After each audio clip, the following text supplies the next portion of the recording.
荷里話 Sony ECM778 有超心型嘅指向性，可以集中收到前方嘅自然音效，同時間有效抑制環境嘅噪音。普遍嘅一啲 shotgun 咪咧，佢嘅 frequency response 咧，咁咪大約由20啦去到20 kHz 度嘅。咁呢支 ECM778咧就由40 Hz 去到40 kHz 啊。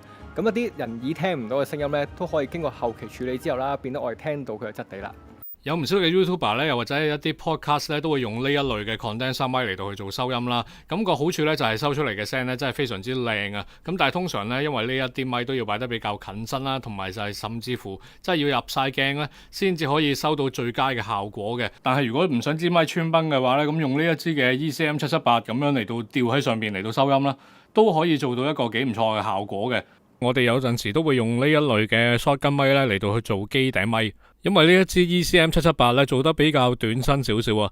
咁我試過擺落去 FX6，用到去14mm GM 鏡頭咁歪咧，支機頂上面嘅咪咧都係冇穿崩到嘅。